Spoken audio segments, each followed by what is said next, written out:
सभी को हम लास्ट में क्वेश्चन देखेंगे। अब इसके आगे है कहानी संख्या 3 बहनाइल छुआ। शीर्षक का अर्थ है बिगड़े बच्चे। राखल साव गांव के धनी व्यक्ति और राखल साव गांव के धनी व्यक्ति थे।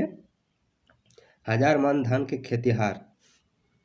घर में राशन पानी की दुकान भी और घर में राशन पानी का दुकान भी था। गांव घर में काफ़ी मान सम्मान है उनका और गांव घर में काफ़ी मान सम्मान था उनका राखल साहब का।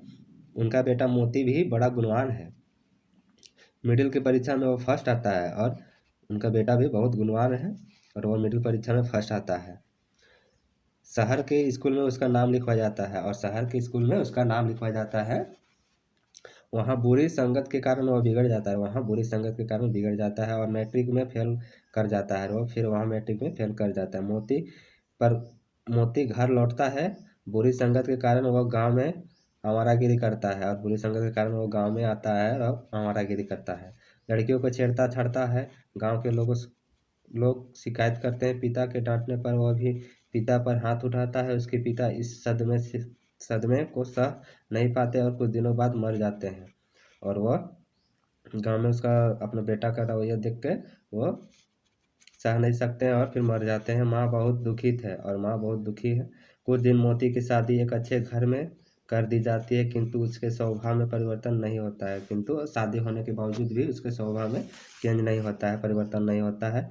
एक दिन वह नशे में वह गंदी नाली में गिरा मिलता है और एक दिन वह नशे में गंदी नाली में गिरा हुआ मिलता है। उसकी पत्नी उसकी यह दुर्दशा देखकर बहुत रोती है। मोती यह देखकर सह नहीं पाता और बुरी संगत छोड़ देता है।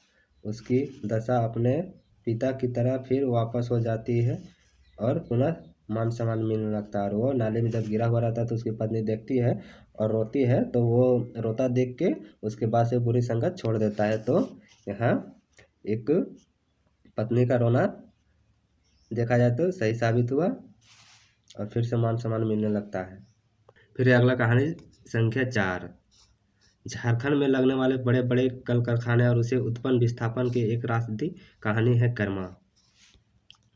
कर्मा एक ग्रामीण युवक है। बोकारो स्टील कारखाने की स्थापना के सिलसिले में बड़े पैमाने पर भूमि अधिग्रहण होता है। अन्य लोगों के साथ कर्मा की भी थोड़ी बहुत जमीन थी, वह भी अधिकृत की जाती है। जो भी थे ग्रामीण लोग जिसका जमीन फैक्ट्री वगैरह में इन्वॉल्व रहता है वो लोग को नौकरी दिया जाता है।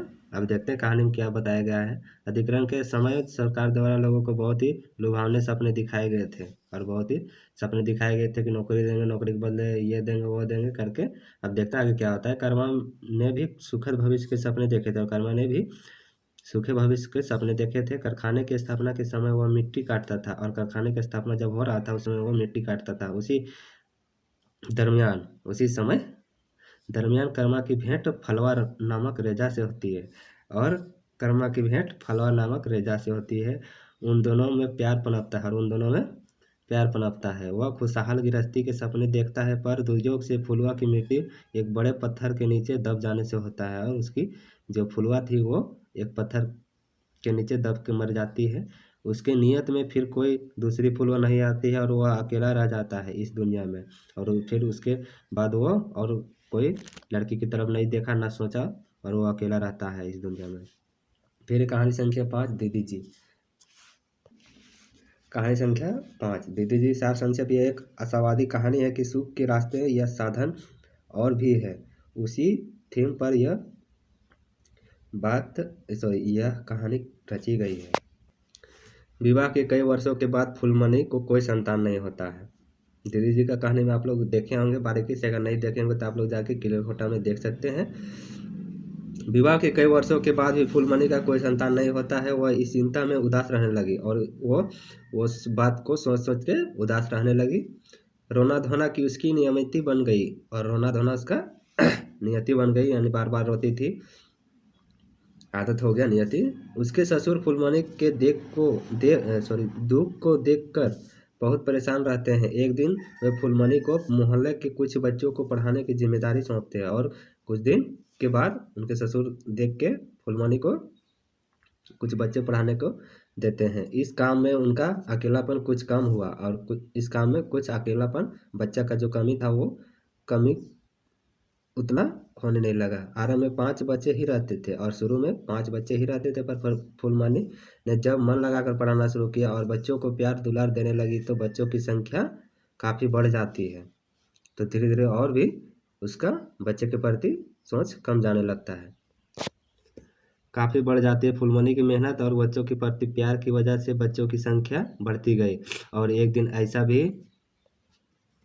ऐसा भी आया जब उसका स्कूल क्षेत्र का सबसे बड़ा स्कूल बन जाता। और एक दिन ऐसा भी आया कि उसका ट्यूशन से लग रहा था कि स्कूल बन जाएगा बड़ा सा। स्कूल में पढ़ाने का अतिरिक्त और दहेज उन्मूलन, नारी शिक्षा, नारी जागरूकता, नशा उन्मूलन, स्वरोजगार आदि सामाजिक कार्यों में भी भाग लेने लगती है। और वो अपने गांव के प्रति या फिर अपने लिए और से कार्यों में भाग लेने लगती है। इसे अब वो अपने निसंतान होने पर सुख दुख पूरी तरह भूल जाती है और निसंतान होने का दुख पूरी तरह से भूल जाती है। लोगों ने बच्चों ने अब स्नेहवश उसे दीदी कहने लगे और वह पूरे क्षेत्र में दीदी जी से नाम विख्यात हो गई और सभी बच्चे लोग उनको दीदी जी बोलते थे, तो दीदी नाम से विख्यात हो गई। स्कूल के नए भवन का उद्घाटन बड़े नेताओं की उपस्थिति में दीदी जी के हाथों कराया जाता है और स्कूल का जब नवनिर्माण हुआ तो उस समय दीदी जी के हाथों से ही हुआ।